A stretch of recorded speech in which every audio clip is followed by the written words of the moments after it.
ॐ अज्ञानतिमिरान्धस्य ज्ञानाञ्जनशलाकया चक्षुरुन्मीलितं येन तस्मै श्रीगुरुवे नमः। वाञ्छाकल्पतरुभ्यश्च कृपा सिन्धुभ्य एव च पतितानां पावनेभ्यो वैष्णवेभ्यो नमो नमः।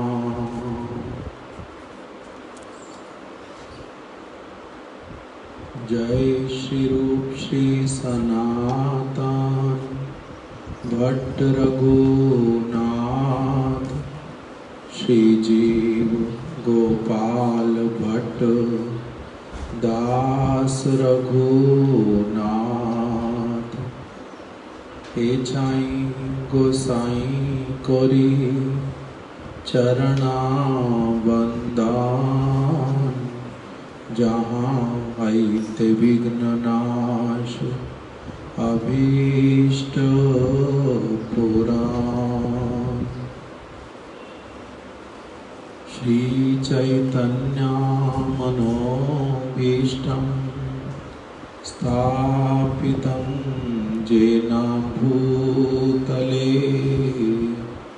स्वयं रूपा कदा मह्यं ददाति स्वापदान्तिकम्। नमो महावदन्याय कृष्णा प्रेम प्रदायते कृष्णाय कृष्ण चैतन्य नामिने गौरत्विषे नमः। हे कृष्ण करुणा सिंधो दीनबंधो जगत्पते गोपेश गोपिकाकांत राधाकांत नमस्तुते। तप्त कांचन गौरांगी राधे वृंदावनेश्वरी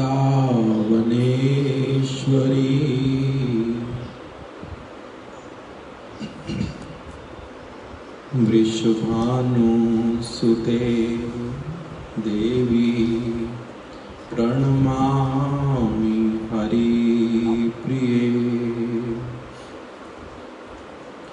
भक्त्या विहीना अपराधलक्षैः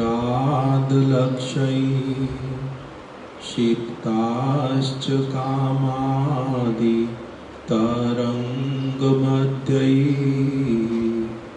कृपामयि त्वां शरणं प्रपन्ना वृन्दे नुमस्ते चरणारविन्दम्।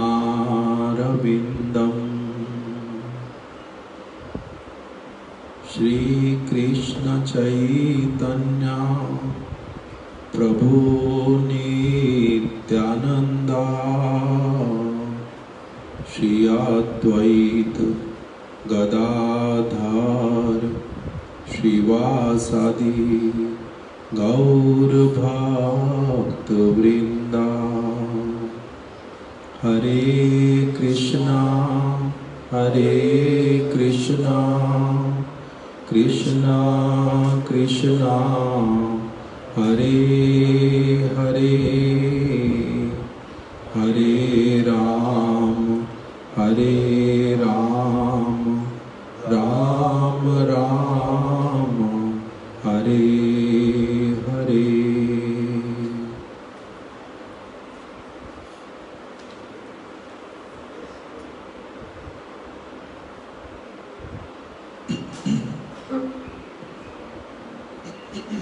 आज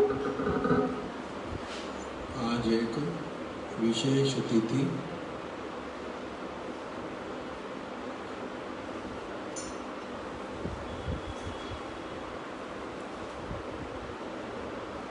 नित्य लीला प्रविष्ट श्री श्रीमद् भक्ति वल्लभ तीर्थ गोस्वामी महाराज जी की तिरोभाव तिथि।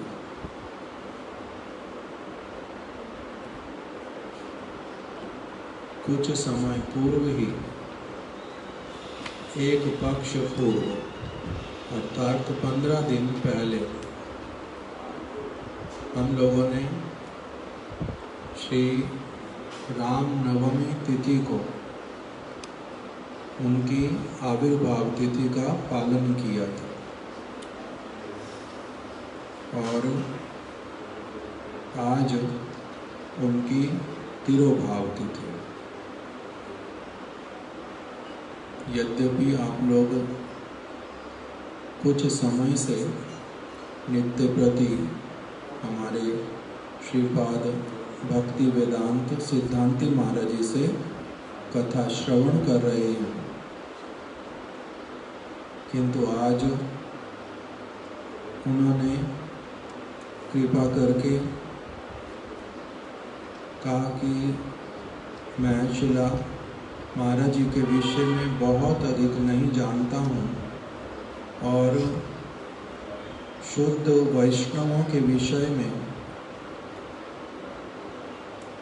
श्रवण करने की अभिलाषा है, इच्छा होती है, तो इसीलिए आप उनके विषय में जो 2-4 बातें जानते हैं अगर आप ही आज कह दोगे तो अच्छा होगा। तो इसीलिए उनको जानने का अर्थ उनके विषय में जो वस्तुएं जानता हूँ वो अधिकांश जड़ नेत्रों के द्वारा, जड़ बुद्धि के द्वारा समझी गई वस्तुएं ही हैं।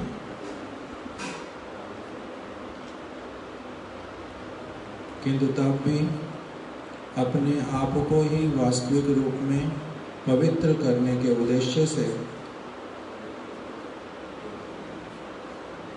जो भी संभव पर होगा हम लोग अभी थोड़ा सा उनका महिमा, उनका गुण कीर्तन इत्यादि हम लोग प्रयास करेंगे कुछ करने का।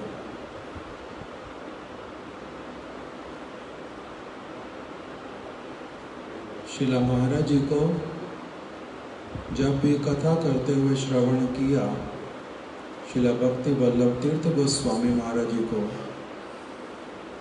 जब भी वो कथा करते थे तो कथा में वैदिक रीति अनुसार सर्वप्रथम सभी हमारे गुरु वर्ग जो हैं मंगलाचरण करते हैं। उस मंगलाचरण में जब जब उनकी कथा श्रवण करने का अवसर हुआ, बहुत अधिक हुआ नहीं, किंतु जितनी बार भी श्रवण किया उनके मंगलाचरण में वो प्रत्येक बार साक्षात हरित्वेन समस्त शास्त्रैर, उनका जो बोलने का पद्धति वो एकदम से अलग, उस प्रकार से इच्छा करने से भी मैं तो उसको उच्चारण नहीं कर पाता, किंतु बहुत ही भावपूर्वक गंभीरता पूर्वक उनकी अनुभूति के सहित वो इस प्रकार का मंगलाचरण करते थे कि उसको श्रवण करने से ही एक आनंद की प्राप्ति होती थी। अपने गुरुपाद पद्म के विषय में कुछ नहीं कहकर के भी इसी श्लोक के माध्यम से ही वो बहुत कुछ बोल देते थे, बहुत कुछ उसके द्वारा बोल देते थे। साक्षात हरित्वेन समस्त शास्त्रैः, इस श्लोक के द्वारा वंदे गुरु श्री चरणारविंदम, जो गुरु तत्व के विषय में वैष्णवों का विचार, उसमें संपूर्ण रूप में निष्णात और अपने गुरुपाद पद्म के प्रति उसी प्रकार की भावना रखने वाले, मौखिक रूप से इस वस्तु को कहना या बोलना बहुत सहज हो सकता है। नित्य प्रति इस कीर्तन का गान करने पर भी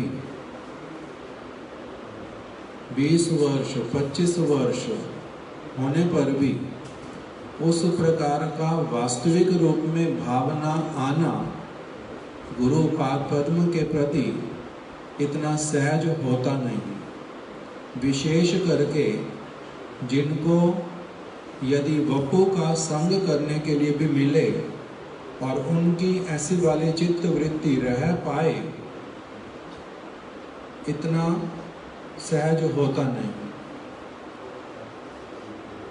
निकट में रहने से स्वाभाविक रूप में क्या हो जाता है, उनके प्रति मनुष्य बुद्धि आ जाती है। ये जो मनुष्य बुद्धि अत्यधिक शरणागति के कारण, सेवा के कारण आती हो, वो वाली नहीं। वो तो उच्च सोपान है। अर्थात पहले एक व्यक्ति का क्या होता है, गुरुपाद पद्म के साथ में संपर्क, संग, फिर उसके साथ ही साथ में उनके प्रति श्रद्धा, आदर, उनके वचनों में दृढ़ विश्वास। चित्ते ते करिया ऐक्या, गुरुमुखा पद्मा वाक्या, चित्ते ते करिया ऐक्या। उनके वचन को उस गंभीरता के साथ में श्रवण करना और फिर उसका मनन करना, उसको पालन करना,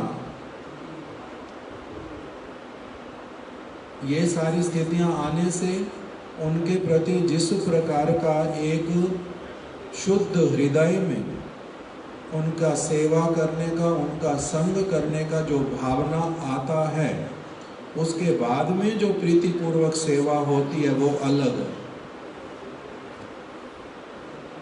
किंतु उस समय स्नेहपूर्वक प्रीति के कारण उस समय क्या हो जाता है, उनके प्रति एक ऐसी वाली भावना आ जाती है जैसे कि माता यशोदा की कृष्ण के प्रति कि मेरे बालक हैं, सखाओं की कृष्ण के प्रति कि मेरे सखा हैं।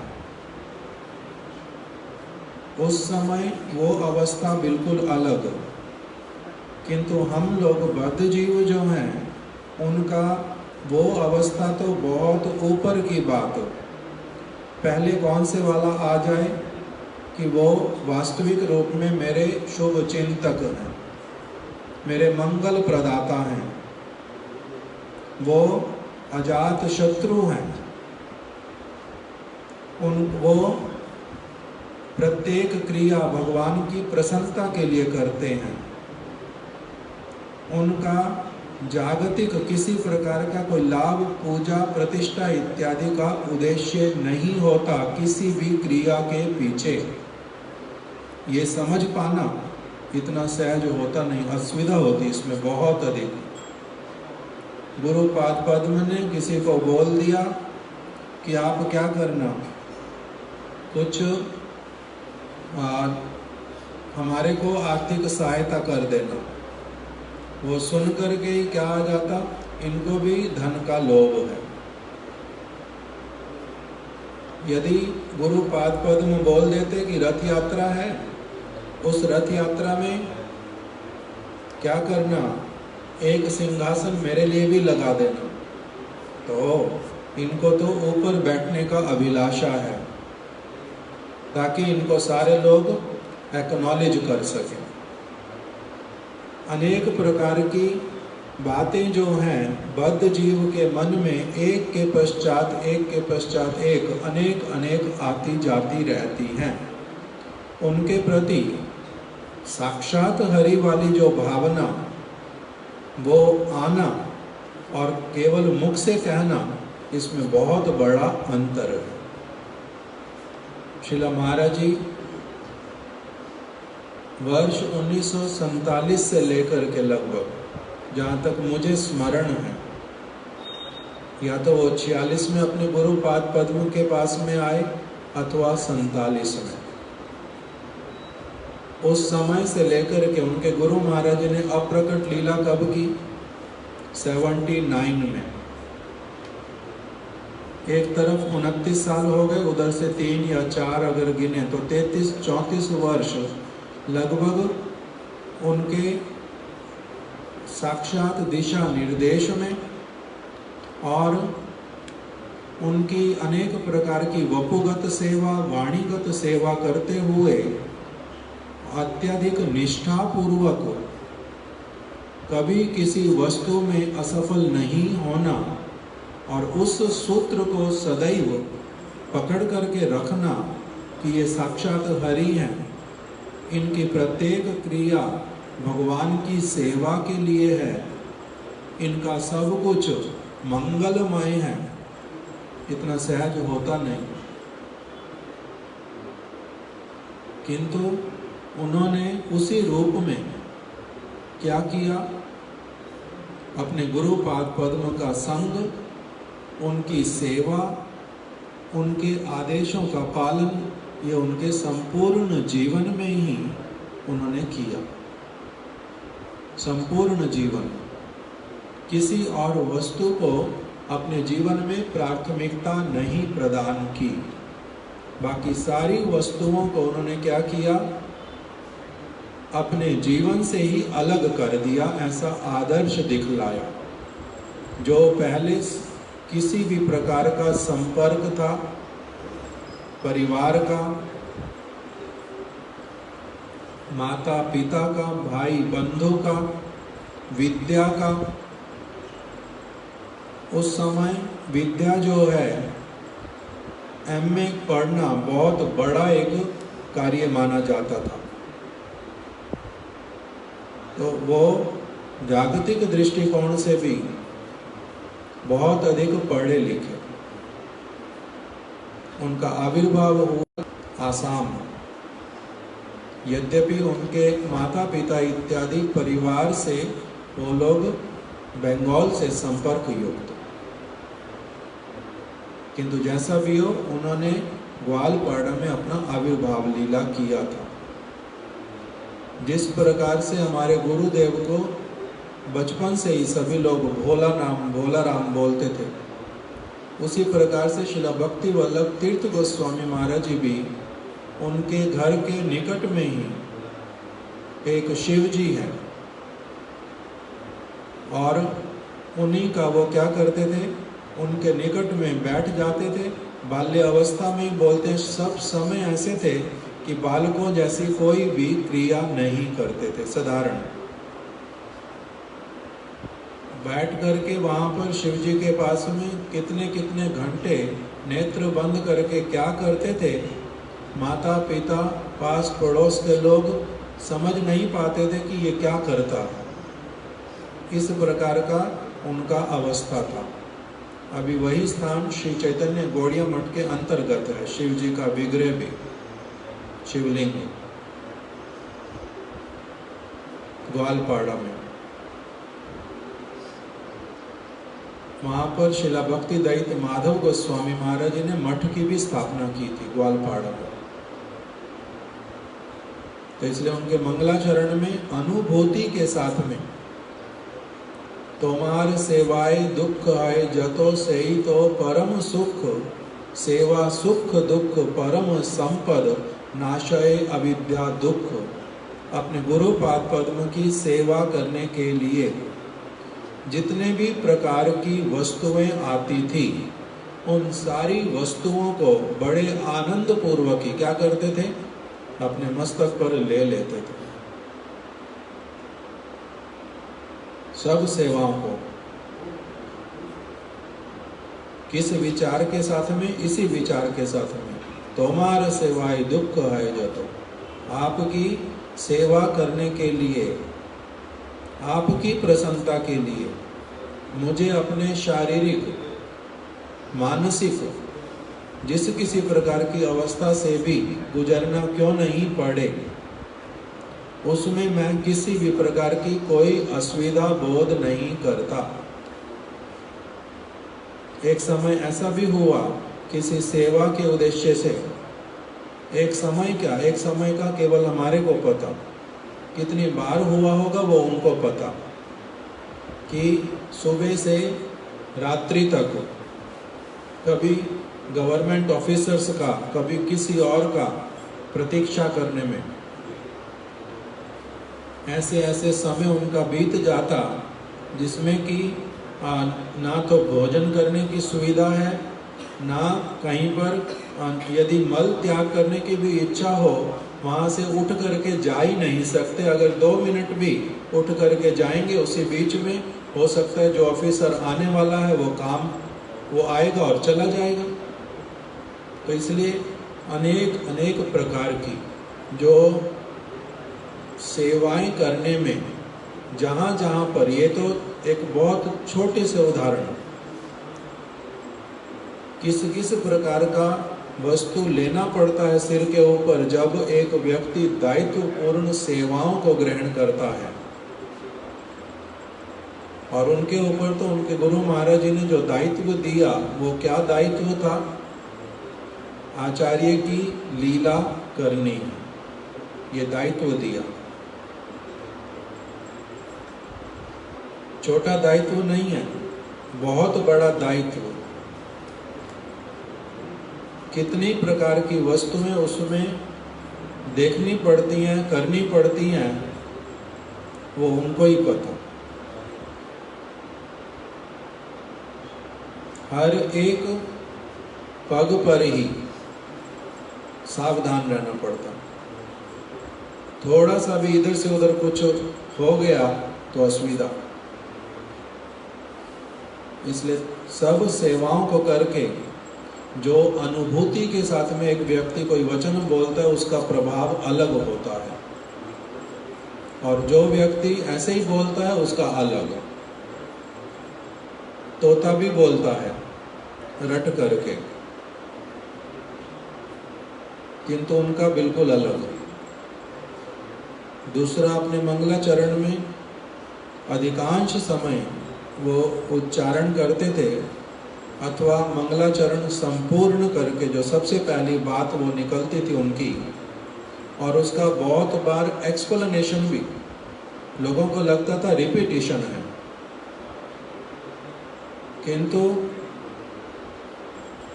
वो रिपीटिशन उसको नहीं मान करके वो क्या कहते थे कि इस वस्तु के भीतर में इतना सारी बातें बोली गई हैं कि हम लोग उसको सारा जीवन भी यदि लगा दें तब भी अगर उसको समझ पाए, थोड़ा सा उसको कर पाए तो जन्म धन्य हो जाएगा।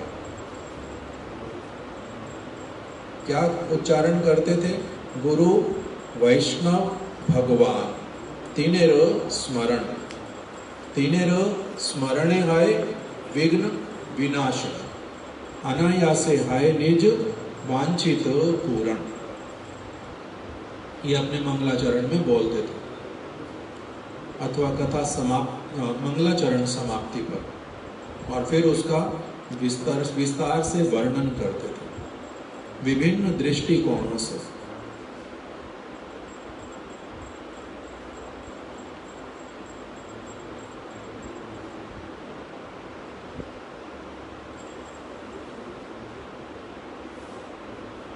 और उनके मंगलाचरण में एक श्लोक होता था, संकर्षण कारणोतशायी गर्भोदशायी चापयोपदिशायी शेषांस यशांस कलास नित्यानंदराम आख्यम शरणम ममास्तु। उनका मंगलाचरण उस प्रकार का, अगर कोई व्यक्ति वास्तविक रूप में जो है हृदय की तारों को पकड़ करके उसके भीतर में क्या भावनाएं छिपी हुई हैं वो यदि बता सके तो उसमें बहुत कुछ मिल सकता है कि किस प्रकार से वो उसका गान करते थे। श्लोक ऐसा नहीं लगता था कि श्लोक उच्चारण कर रहे हैं, ऐसा प्रतीत होता था कि गान गा रहे हैं। इस प्रकार से श्लोक उच्चारण करते थे।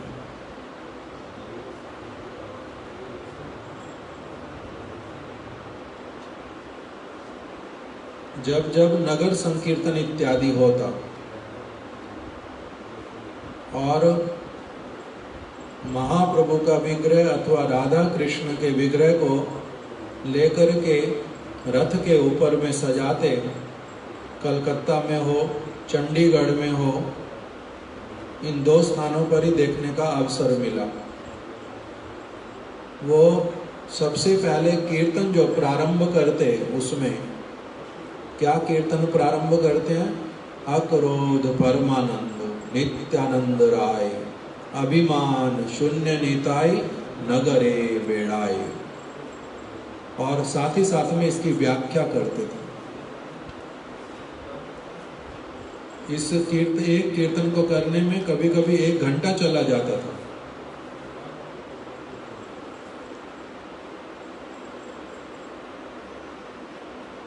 उसी प्रकार से भावना पूर्वक कीर्तन का गान करना और उसके जो अर्थ हैं उसको प्रकटित करना, वो चलते चलते गान करते रहते और उसी का ही अर्थ वो करते रहते बीच बीच में। और सभी भक्त लोग उनके साथ में उनका जो गुरु परंपरा के प्रति, गुरु पाद पद्म के प्रति, गुरु परंपरा के प्रति, गुरु के प्रति निष्ठा का अर्थ गुरु परंपरा के साथ में, गुरुदेव का उनके गुरु भ्राताओं के साथ में जो मंडली, उसका एक साथ में किस प्रकार से गुरु तत्व वास्तविक रूप में क्या होता है, उसका उनके कीर्तनों के माध्यम से ही निदर्शन प्राप्त होता था। एक तरफ नित्यानंद प्रभु का कीर्तन गा करके वो फिर क्या प्रारंभ करते थे?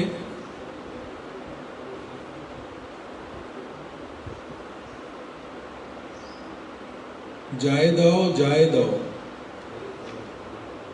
जय दो जय दो गुरु क्या पतित पावन गुरुदेवेर जय दो करुणामय गुरुदेवेर जय दो, और फिर करुणामय प्रभुपादेर जय दो,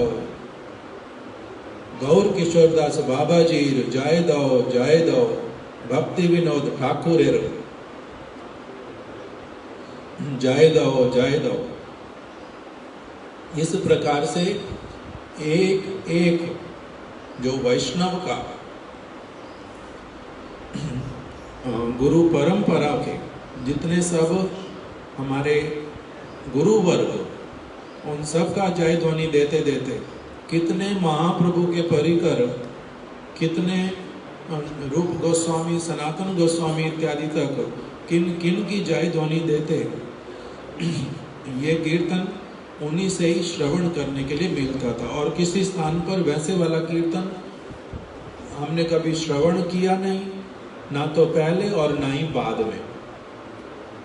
अभी कभी कभी एक बारी देखा था कि नवदीप धाम परिक्रमा प्रारंभ हुई और वहाँ पर हम लोग महाराज जी के साथ में जो श्री गोपीनाथ गौड़िया मठ के सामने महाराज जी का अभी भजन कुटीर समाधि मंदिर, वहीं पर ही महाराज जी जब रुके तब वहाँ से श्रवण किया। गोपीनाथ गौड़िया मठ में बोधायन महाराज जी ने भी इसी प्रकार से कीर्तन किया परिक्रमा निकलने से पहले, श्रीपाद भक्ति विभूत बोधायन महाराज।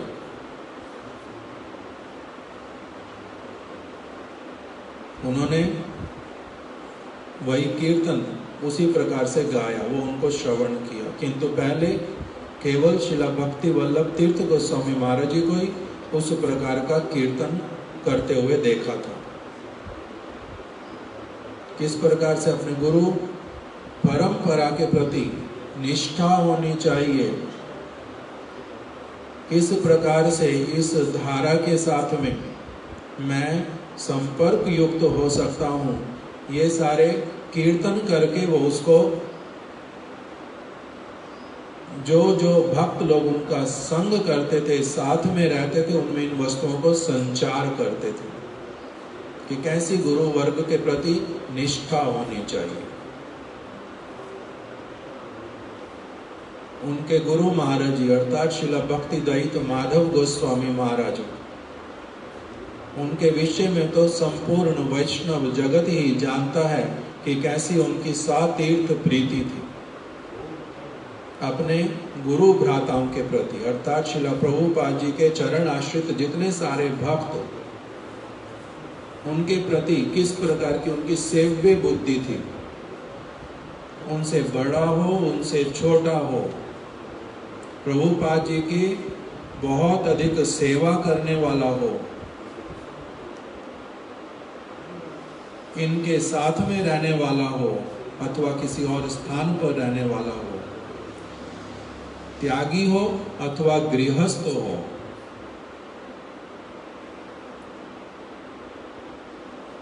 इनका बाहरी रूप में विरोध भी करने वाला कोई क्यों ना हो, सभी प्रकार के गुरु भ्राताओं के प्रति प्रभुपाद जी का नाम जिनके साथ में जुड़ा हुआ, जिनकी प्रभुपाद जी के प्रति निष्ठा,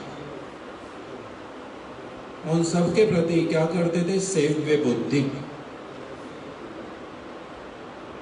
और सबकी सेवा केवल मुख से कहते नहीं थे, करवाते थे। महाराज जी बार बार इस बात को बोलते थे। किसके द्वारा करवाते थे? केवल शिला महाराज जी के द्वारा नहीं, उन्होंने अपने समस्त आश्रित जनों को ही उसी प्रकार से प्रभुपाद जी के गणों के प्रति निष्ठा उत्पन्न कराई, उनके अपने आचरण के द्वारा। अर्थात शिला भक्ति वल्लभ तीर्थ गोस्वामी महाराज जी भी शिला प्रभुपाद जी के अनेक आश्रित जनों के कृपा पात्र, उनकी सेवा करने वाले, उनके प्रति निष्ठा युक्त और उन्हीं के ही विचारों को धारण करके गुरु पाद पद्म के और उनके गुरु भ्राताओं के विचारों को धारण करके जीवन यापन करने वाले, इस प्रकार का उन्होंने अपने जीवन में पालन किया।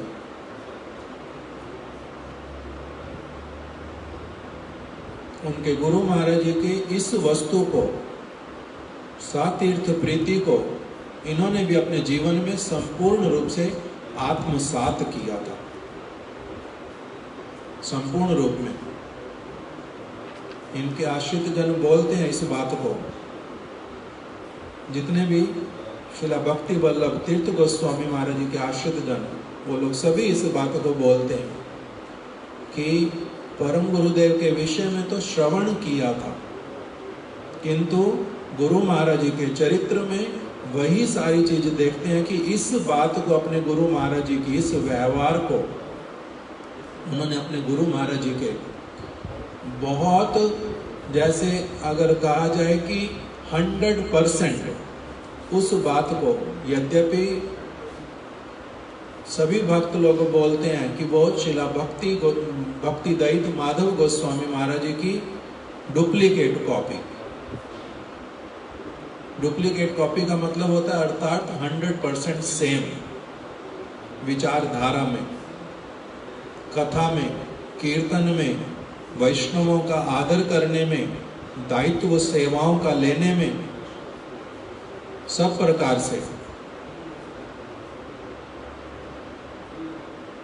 कोई कोई लोग उनको बोलते हैं माधव गोस्वामी महाराज जी का टेप रिकॉर्डर, अर्थात उन्होंने अपनी तरफ से किसी भी बात को नया कभी इंट्रोड्यूस किया नहीं, कोई जोड़ी नहीं नई बात, और ना ही अपने गुरु महाराज जी की गुरु वर्गों की बात से किसी भी बात को निकाला, एज इट इज रखा। जैसा श्रील प्रभुपाद जी कहते हैं, हम श्री चैतन्य महाप्रभु की वाणी के वाहक मात्र हैं, अर्थात एज इट इज कैरी करने वाले, डिलीवर करने वाले। उसी प्रकार से श्रील महाराज जी भी एक परफेक्ट डिलीवरर। उन्होंने अपने गुरु महाराज जी की इस चीज को विशेष करके, बाकी सभी चीजों का तो बोलते ही बोलते हैं कि वो टेप रिकॉर्डर और वो कार्बन कॉपी उन्हीं का द्वितीय स्वरूप, किंतु इस बात के लिए विशेष रूप में लक्ष्य करके बोलते हैं कि कैसे उन्होंने अपने 100 तीर्थों के प्रति एक जो भावना सब समय पुष्ट की, वो अद्भुत थी। जानते हैं विरोध करने वाला, किंतु तब भी उसके प्रति जिस प्रकार का उनका भावना, बहुत बार आश्रित लोग सहन नहीं कर पाते थे, आश्चर्यचकित भी होते थे, किंतु देखते थे सब समय। इस प्रकार का आदर्श उनका चरित्र था।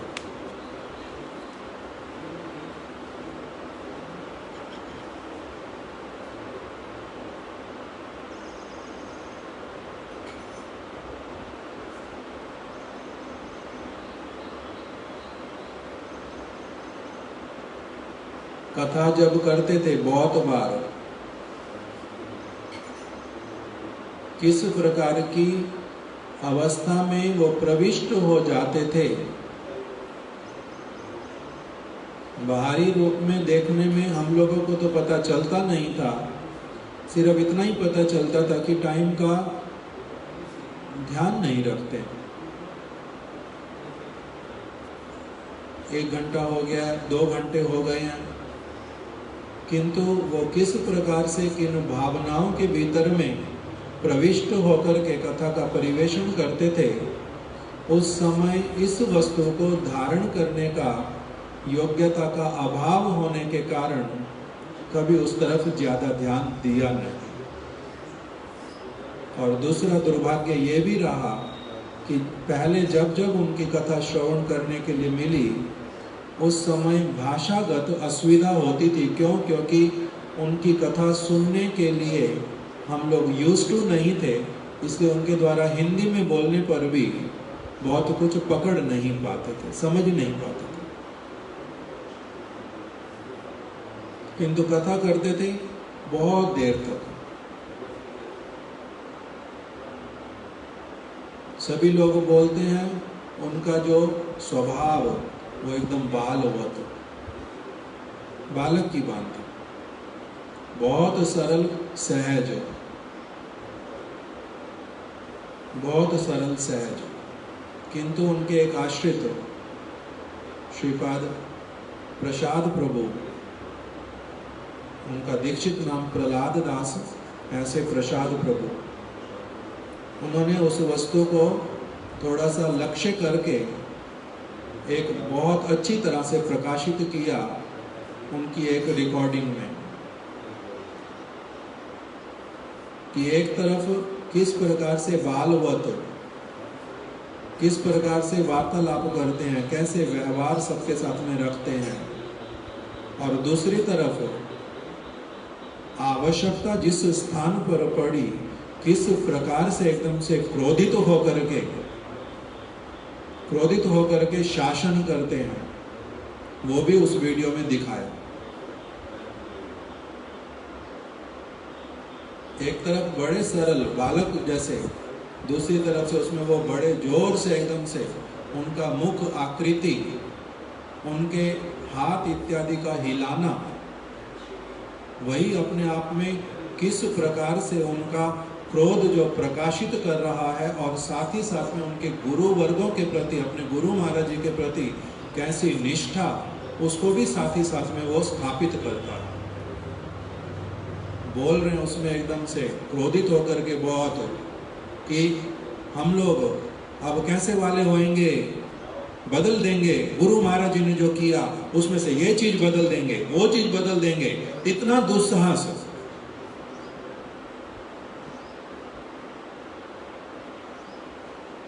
कहां से आएगा, कहां से आता है? हम बदल देंगे। क्यों बदल देंगे? गुरु महाराज जी कौन है? वृंदावन में भी एक बार उन्होंने इस प्रकार से कुछ स्पर्श किया था कि मैं यद्यपि अभी कौन हूं, आचार्य के पद पर आसीन, किंतु गुरु महाराज जी ने क्यों मुझे इस आसन पर बिठाया? ये देख करके कि मैं कौन हूं, मैं अभी बहुत दाम्भिक हूं, मैं सेवा करना नहीं चाहता, किंतु यदि वैष्णवों की सेवा नहीं करूंगा तो मेरा जो है मंगल होगा नहीं। इसलिए उन्होंने मुझे जानबूझ करके ऐसी अवस्था में बिठाया कि जिससे मैं बाध्य होकर के अपने मंगल के लिए चेष्टारत हो जाऊं। सब समय आप वैष्णवों की सेवा कर पाओ। इसलिए आचार्य का अर्थ बड़ा नहीं, बल्कि मेरा जो अपना अनुभव वो है कि आचार्य होने का अर्थ सबके, छोटे से छोटे सभी के ही दास बन करके रहना, सबकी सेवा करना। इस वस्तु को उन्होंने व्यक्त किया था। और दूसरा उन्होंने वृंदावन में कहा था कि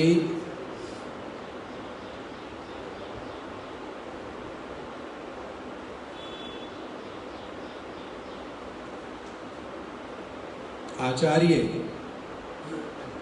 हैं गुरु महाराज श्रील भक्ति दैत माधव गोस्वामी महाराज, इसलिए उनके नाम के आगे लगता है फाउंडर आचार्य। वो फाउंडर हैं। उन्होंने जिस वस्तु को फाउंड किया है, अर्थात उन्होंने जो विचार दिए हैं, उन्होंने जो कहा है, मैं संपूर्ण रूप में उसी का ही पालन करने वाला हूं। मैं कोई नई चीज ना तो उसमें जोड़ सकता हूं और ना ही कोई वस्तु उसमें से हटा सकता हूं। वो फाउंडर आचार्य। फाउंडर आचार्य का अर्थ होता है जो वो कह करके जाएंगे, जो वो बोलेंगे, जो उनका सिद्धांत, वही जो पूर्ण रूप में मानेगा, वही केवल क्या होता है, आगे उनका आश्रित कहलाने के योग्य, नहीं तो नहीं। इसलिए मैं फाउंडर आचार्य नहीं।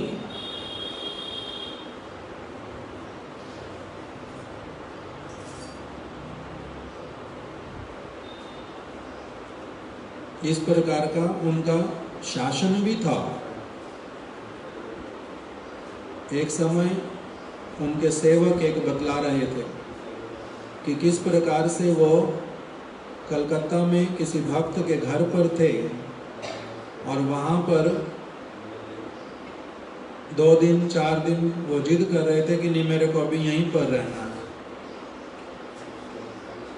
उनके गुरु भाई उनको लेने के लिए गए कुछ लोगों के साथ में कि महाराज बिल्कुल पास में मठ पास में, आप भी पास में, मठ में नहीं रहने से मन को अच्छा लगता नहीं बिल्कुल भी, इसलिए आपको चलना ही पड़ेगा। तो उन्होंने कहा नहीं, मैं अभी कुछ और रहूँगा यहाँ पर। गुरु भाई ने उनके जिद किया कि नहीं, अभी उठो, अभी लेकर के जाऊँगा। इस प्रकार का उन्होंने कुछ बोला। तो अब सेवक लोग भी बहुत सारे साथ में देख रहे हैं। तो महाराज जी इतने सेंसिटिव, उन्होंने अपनी आप से समझ लिया कि भाई मेरे गुरु भाई जिस तरह से बोल रहे हैं, सेवकों को हो सकता है अच्छा नहीं लग रहा होगा। इसलिए उन्होंने अपने सेवकों की तरफ मुख करके एकदम से कहा कि हमारे गुरु भाई, मतलब मेरे गुरु भाई है ना, मेरे को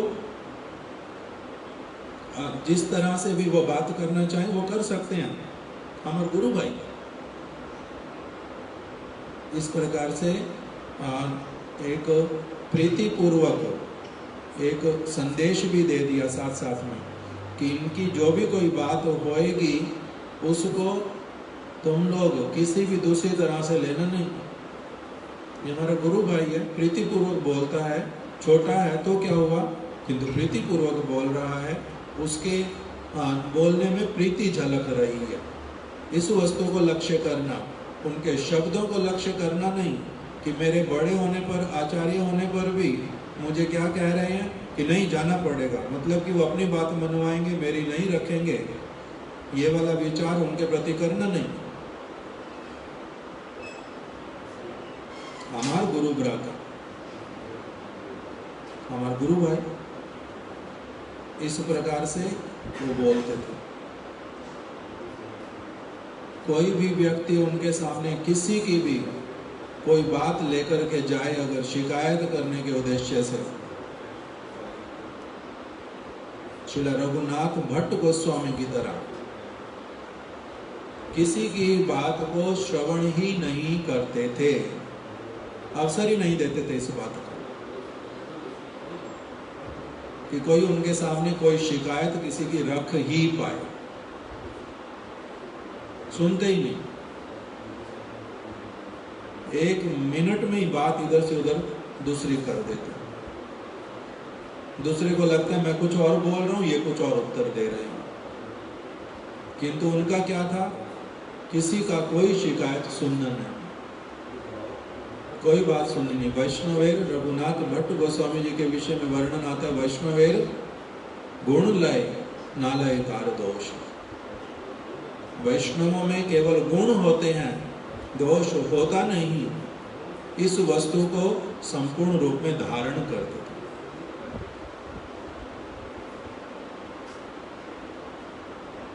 और एक बात बोलते थे कि भजन यदि करने का कोई वास्तविक रूप में निष्कपट प्रयासी हो तो उसके लिए भगवान ने जो एक दिन में 24 घंटे दिए हैं, 24 घंटे में से 24 घंटे भी उसको कम पड़ते हैं।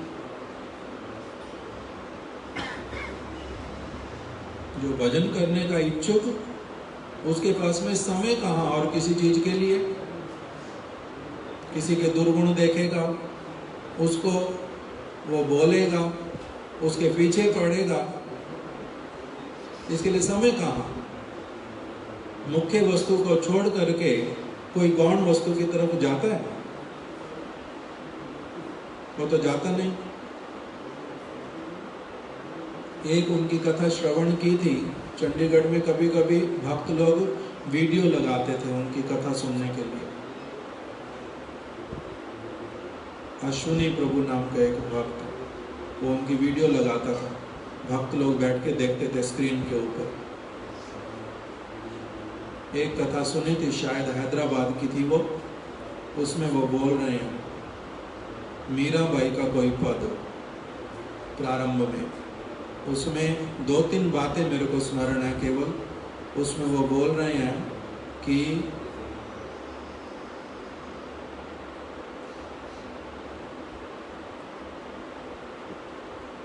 मीराबाई ने कहा, यदि ब्रह्मचारी सन्यासी बनने से यदि भगवान मिलते हैं, तब तो फिर जो खोजा लोग, खोजा मतलब नपुंसक, नपुंसक लोगों को भगवान मिल ही जाएंगे। यदि जल में स्नान करने से पवित्र हो जाता है व्यक्ति, तब तो फिर मछली को सबसे अधिक पवित्र कहना पड़ेगा। यदि केवल वेश लेने से साधु कहलाते हैं, तब तो रावण भी बहुत बड़ा साधु कहना पड़ेगा। तो उस कथा में उन्होंने पूरा समय इस चीज को जोर दिया कि बाहरी जो क्रियाएं भजन की, उसका जो वास्तविक तात्पर्य जब तक कोई उसको धारण नहीं करता, तब तक बाहरी केवल क्रियाएं उसकी अधिक वो लाभकारी नहीं होती। बाहरी क्रियाएं उसकी केवल लाभकारी नहीं होती। वास्तविक भीतर का जो रहस्य, उसको पकड़ पाने से, ले पाने से फिर ये बाहरी वस्तु भी उसमें सहायता वाली बन जाती है। इस प्रकार का उन्होंने उस अपनी कथा में जोर दिया था। गुरु पाद पद्म के प्रति कैसी निष्ठा, उनका जो वाणी, उनका जो वचन उसी से ही प्रकटित होता था। नित्य प्रति उनका नियम था, आनी करके अपने मंत्र जप इत्यादि करके वो क्या करते थे, अपने गुरु महाराज जी की भजन कुटीर में जाते थे। भजन कुटीर में जाते थे और वहां जाकर के क्या करना, प्रणाम करते। उनके, हमने तो उनको कलकत्ता में देखा, वृंदावन में देखा और चंडीगढ़ में देखा, मायापुर में भी देखा, पुरी में भी अलग अलग स्थानों पर ही देखा। भजन कुटीर में नित्य प्रति जाना है और वहाँ पर उनका जो बिस्तर है गुरु महाराज जी का, उनके उसको स्पर्श करना है, आगे से पीछे स्पर्श करके क्या होता है मेरे को नहीं पता अभी तक भी, किंतु जिस प्रकार से वो करते थे उसको देखने से केवल इतना तो पता चलता था कि इस वस्तु के प्रति उनका बहुत एक प्रीति है। क्या भावना आती है उनमें वो पता नहीं, किंतु बड़े प्रीति पूर्वक एकदम से उस बिस्तर को स्पर्श करना, अपने मस्तक को उसके साथ में लगाना, उस प्रकार का करते थे। पुष्प अपने हाथों से वहां पर देना, कलकत्ता में फिर विशेष करके देखा। वो क्या करते हैं वहां पर, नित्य प्रति पुष्प अपने गुरु महाराज जी के चित्रपट का जो चरण वहां पर उसको समर्पित करते, समर्पित करते थे। प्रणाम करना, उसको समर्पित करना पुष्प को, और फिर उनके जो चित्रपट लगे हुए पूरे कक्ष में एक एक करके उन सब चित्रों को देखना। जिस प्रकार से भगवान की विभिन्न लीलाएं, और उन लीलाओं में कुछ न कुछ विशेष जो शिक्षा, विशेष एक रस, उसी प्रकार से अपने गुरु महाराज जी के विभिन्न चित्रों को देख करके आनंदित होते।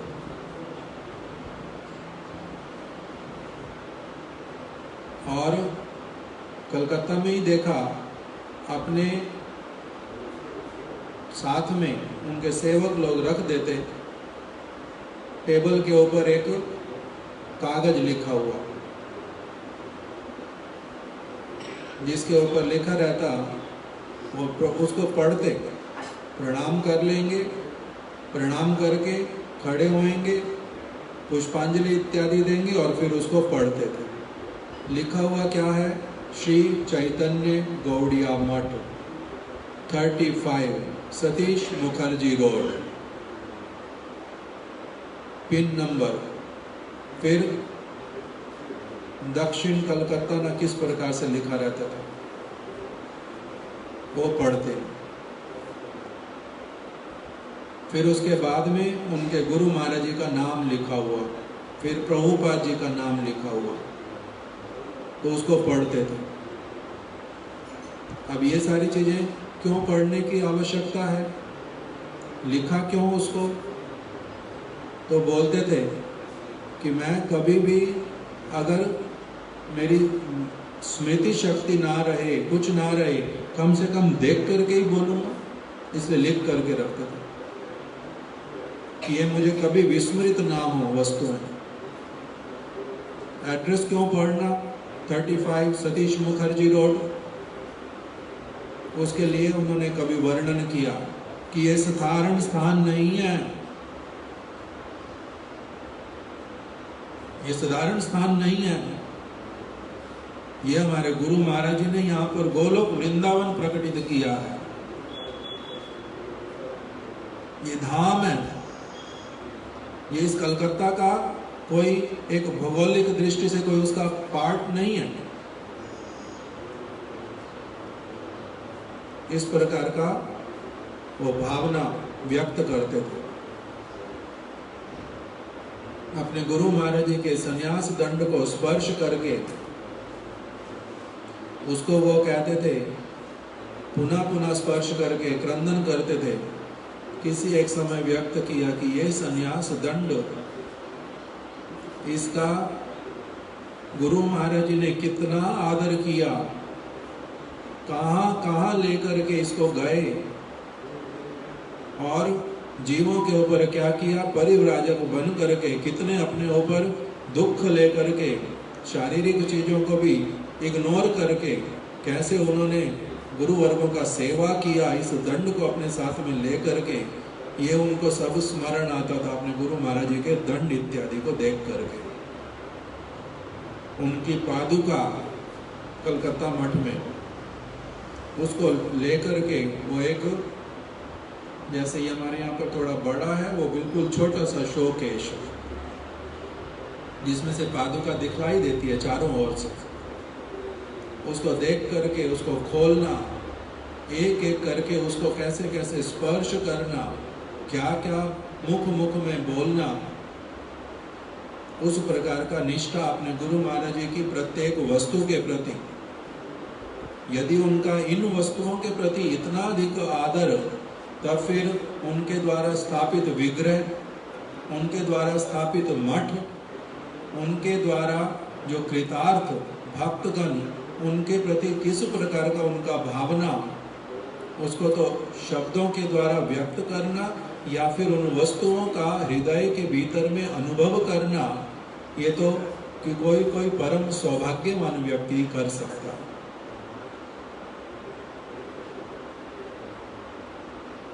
उनकी अगाध निष्ठा थी अपने गुरु महाराज जी के प्रति, गुरु वर्गों के प्रति। प्रत्येक पग पग पर वही वस्तु दिखलाते थे।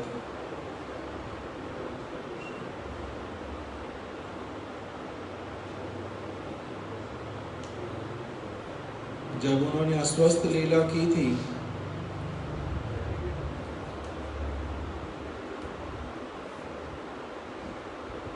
कहाँ हम लोग गए थे महाराज जी के साथ में किसी एक स्थान पर, गुवाहाटी में उन्होंने अस्वस्थ लीला किया था और वहीं पर महाराज जी भी गए थे।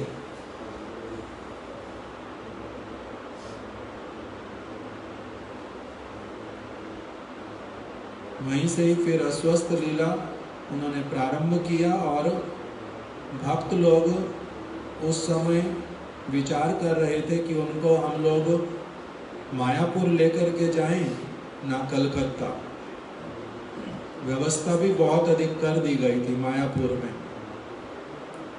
कलकत्ता से गाड़ी कैसे जाएगी, गुवाहाटी से कलकत्ता कैसे जाएंगे, चार्टर्ड प्लेन लेकर के, सब व्यवस्था भी प्राय हो चुकी थी। किंतु कुछ भक्त लोग बोल रहे थे वहाँ पर मेडिकल फैसिलिटी नहीं है, इसलिए क्या करें, कलकत्ता में जाएं। तो महाराज जी के पास में जो उनके प्रधान सेवक इत्यादि और महाराज जी के कुछ गुरु भ्रातागण भी, वो सब एकत्रित होकर महाराज जी के पास आए थे कि महाराज जी आप हम लोगों को निर्णय कर दो कि क्या करें। तब फिर महाराज जी ने कहा था कोलकाता जाना चाहिए। तब फिर किसी भक्त ने प्रश्न किया उसमें कि महाराज जी सभी बोलते हैं कि कभी भी अप्रकट लीला करेंगे, तो इसलिए हम मायापुर क्यों नहीं ले जाएं फिर सीधा, धाम भी है। ऐसी अवस्था में धाम में ले जाते हैं। तब महाराज जी ने एक बात बोली थी कि क्यों, गुरु महाराज जी उन्होंने अगर कलकत्ता में अपना अप्रकट लीला किया तो क्या था, धाम नहीं है।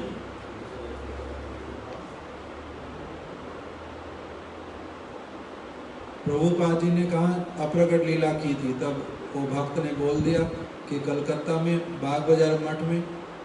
तब महाराज जी बोले तुम क्या जानते हो, मठ में नहीं छोड़ा था उन्होंने शुरू।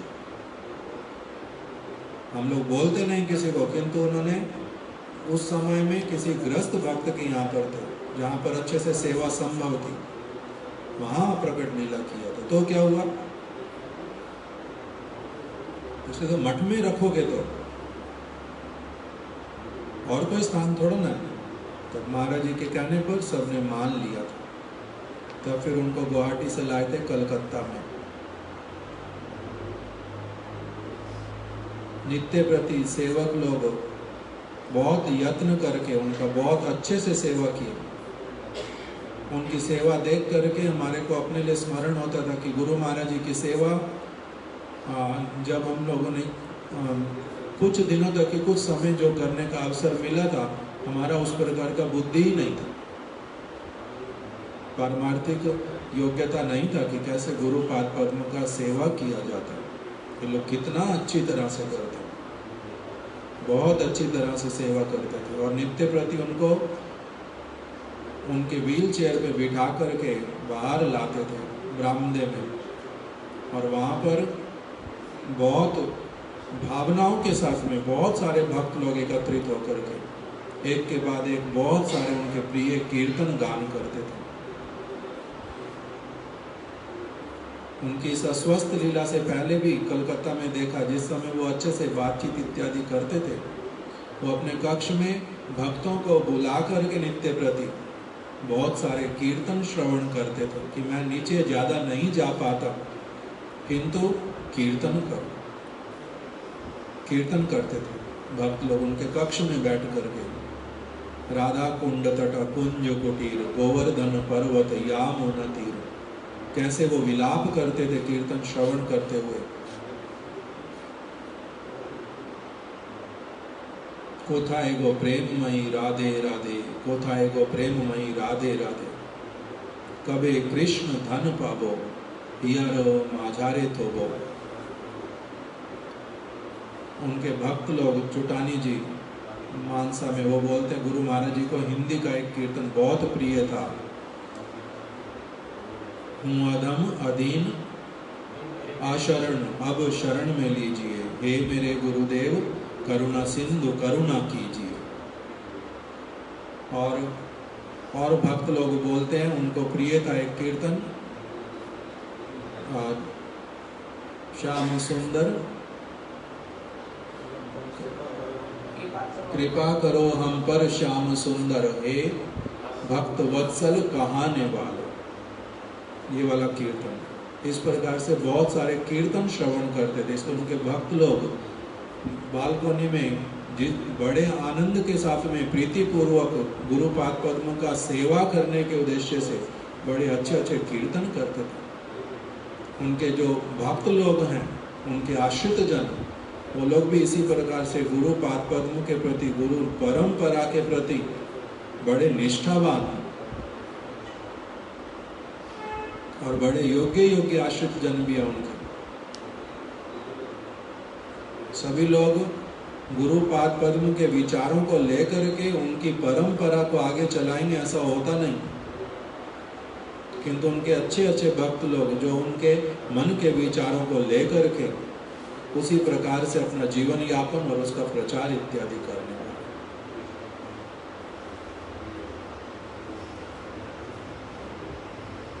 उन्होंने कलकत्ता में ही आज के दिन में अपनी अप्रकट लीला प्रकाशित की थी।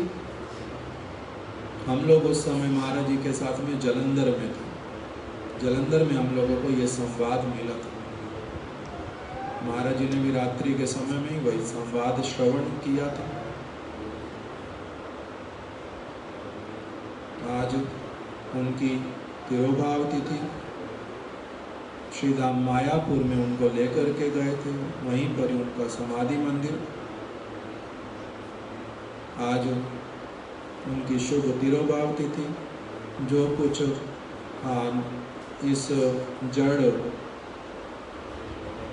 जो जीवा, जड़ बुद्धि, जड़ मन, उसके द्वारा जो थोड़ा बहुत एक वांग्मय पुष्पांजलि देने का प्रयास भी नहीं है वास्तविक रूप में तो, किंतु जो कुछ भी वो है उसी के द्वारा वो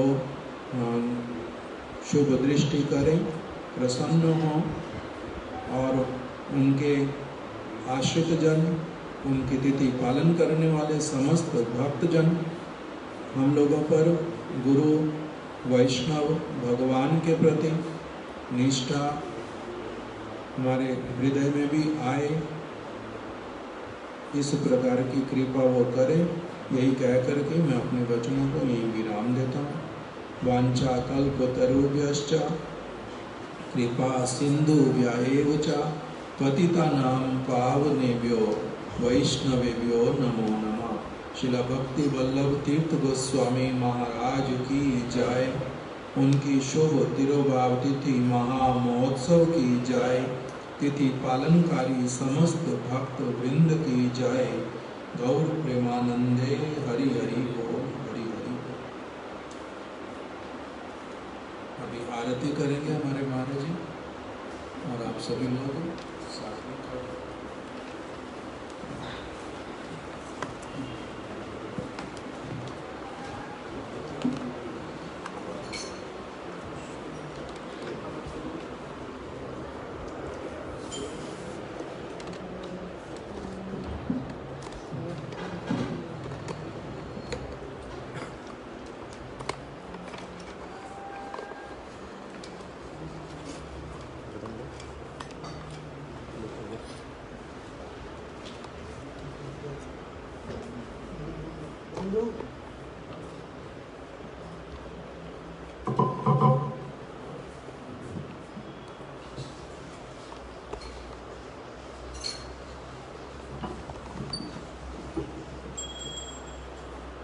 श्री गुरु चरण पद्म केवल भक्ति समा।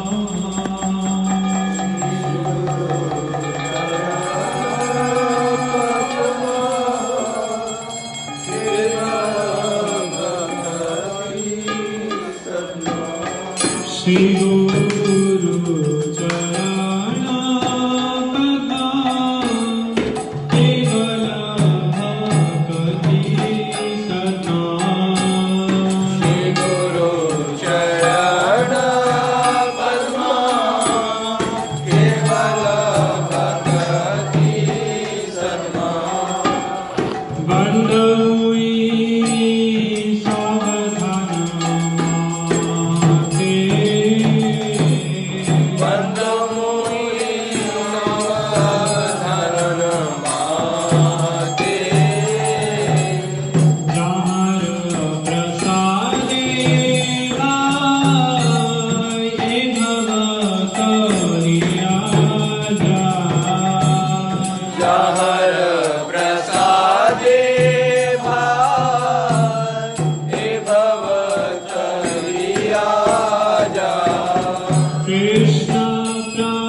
प्रसादे पूरे सर्व आशा। चक्षुदान दिला जय जन्मे जन्मे प्रभु से चक्षुदान दिला जय जन्मे जन्मे प्रभु से और चक्षुदान दिला जय जन्मे जन्मे गुरु से चक्षुदान दिला जय जन्मे जन्मे गुरु से दिव्य ज्ञान हृदय प्रकाशिता दिव्य ज्ञान हृदय प्रकाशित प्रेम भक्ति जहाँ से अविद्या विनाश जाते प्रेम भक्ति जाते अविद्या विनाश जाते वेदेगा जहाँ चरिता वेदे गाय जहर चरिता श्री गुरु करुणा सिंधु अधम जनार बंधु करुणा सिंधु आदम जाना रे बंधु श्री गुरु करुणा सिंधु पतित जनार बंधु श्री गुरु करुणा सिंधु पतित जाना रे बंधु लोकनाथ मेरे जीवाना लोकना लोके रजी